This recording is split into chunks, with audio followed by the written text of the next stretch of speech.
afternoon, everyone. So we're talking about labs, so I'm going to share with you my experience with the different type of labs, which is the minimally invasive lab that we call it, or the Zen implant. I'm not a financial analyst. So again, the history of filtering surgery has always been the gold standard for the management of glaucoma, and we all know the vast evolution that happened to the filtering surgery over the past decades. And of course, as we have discussed before, all of this evolution aimed to minimize these devastating complications. So there has to be some sort of evolution in filtering surgeries or in glaucoma surgery as a whole. And this evolution led to the appearance of a large group of surgeries called mixed minimally invasive glaucoma procedures. And as you all know, MIGS work in different pathways, address different issues in the eye. Some of them address the Schnepp's canal, some of them address the trabecular meshwork, some of them address the suprachoroid, and we're now talking about the MIGS that address the subconjunctival space, or the filtering MIGS, as we call them, specifically the Zen implant. So the Zen implant was FDA approved in 2016. It was and still is the first and only ab-internal filtering MIGS. It's a 6mm collagen implant with a 45 micron lumen that provides a direct communication, rays echoes directly from the anterior chamber into the subconjunctival space. So it is a filtering surgery, or it is a bleb-forming surgery. It was supposed to combine both the advantages of minimally invasive procedures. It's an ab-internal procedure with a very high safety profile, minimal tissue disruption, and again, rapid recovery for the patient. And at the same time, it is a filtering procedure, so it is supposed to get us or reach very low levels of intraocular pressure, similar to what we can get with a TRAB or a DS. So this is my surgical technique for the ab-internal implantation. We start with a 3mm mark at the intranasal, 3mm from the limbus. Then we inject low concentration of mitomycin subconjunctivally, and we push it posteriorly for a more posterior filtration. This case was combined with phaco emulsification, so phaco emulsification was performed as routine.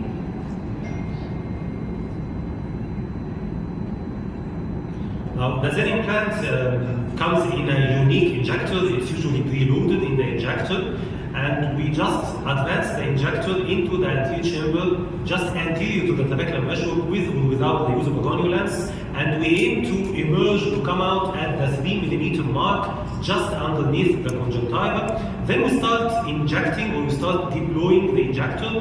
This leads to the deployment of the implant in the track, the 3mm track inside the sclera, and retracts the injector outside of the eye. Then we make sure that the implant is mobile and free, and not caught into the tail or anything. It has to be mobile and free. And we conclude the surgery by washing the viscoelastic and the hyphema coming from the trabecular meshwork.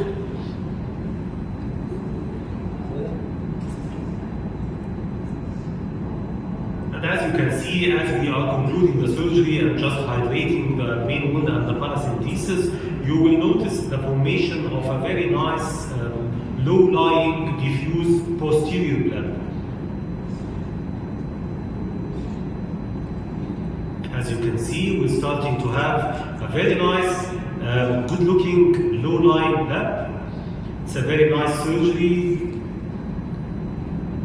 And this is the surgeon meditating and relaxing after a very peaceful surgery with a very nice outcome in a state of Zen, as the name of the procedure implies. Now, when I first started implanting Zen, I thought that I found the solution for all of my problems, and that I'm going to be a happy surgeon ever after.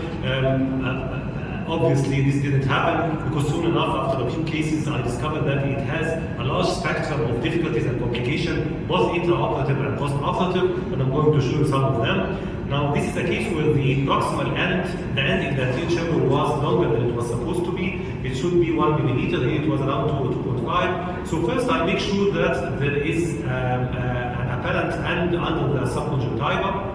The distal end is visible and it's mobile.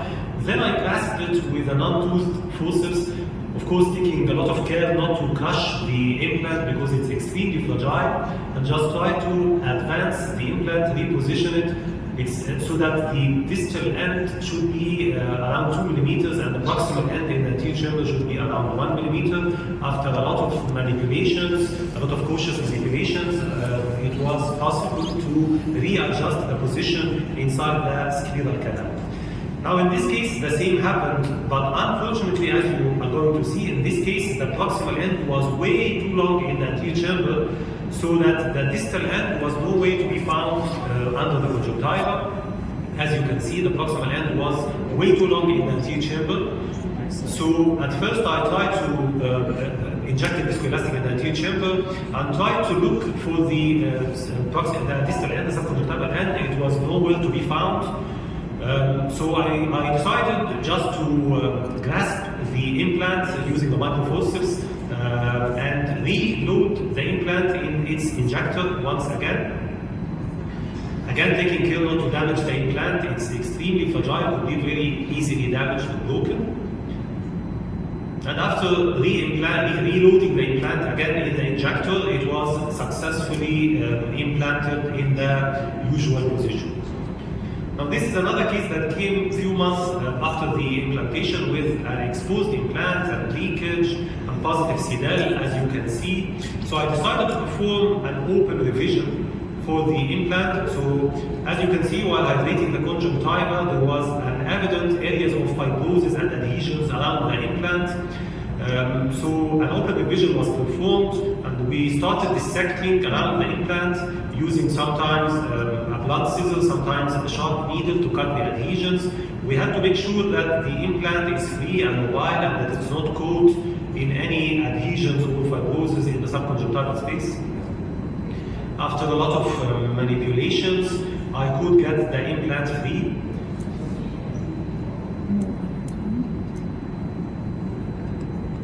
And then I had to refashion a new flap. So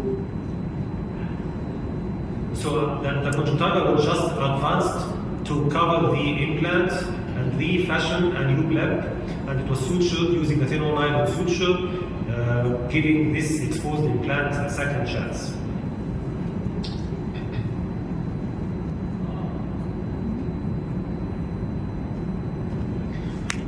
Bleb failure, unfortunately, is extremely common with this type of surgery.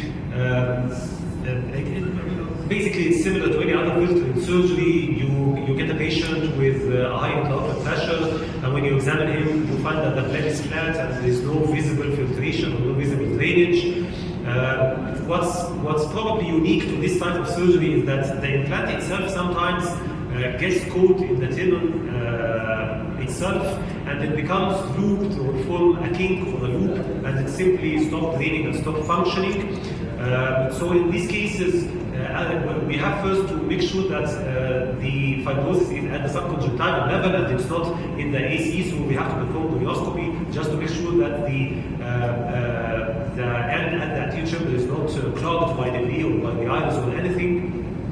And then we have two options to try to restore drainage in the implant. We can either do a needling process, a procedure, or we can do an open revision. Now the needling is similar to any other bleb needling. Using an insulin needle, we try to free the adhesions around the implant, under the implant, and over the implant, trying to get it free and mobile to regain and restore the drainage. Unfortunately, this could very easily happen with needling. The implant is very fragile and you could very easily cut it like this patient, where you can see the implant is cut into two halves or two fragments under the conjunctiva. The other option is just to do an open revision. We open the conjunctiva and we start dissecting all of the adhesions, trying to get the implant free and mobile to restore drainage. However, by doing an open revision, you just lose the advantage of being a minimally invasive procedure as you open the conjunctiva, so you get all of the possible complications that happen with an open conjunctiva. Going back to the literature, unfortunately the needling is a bit less effective than the open revision, and this is the paper that confirmed the success and the efficacy of doing an open revision versus doing a needling, and it came in favor of the open revision. So to conclude, Zen implantosome surgery is a minimally invasive lap surgery that proves to be effective and safe. However, it has its own unique set of spectrum of complications that has to be dealt with. Leg failure is very common with this type of surgery and often requires intervention either by doing needling or by doing open revision. And unfortunately, open revision gives better outcome, but however, we lose the advantage of being a minimally invasive procedure. Thank you so much.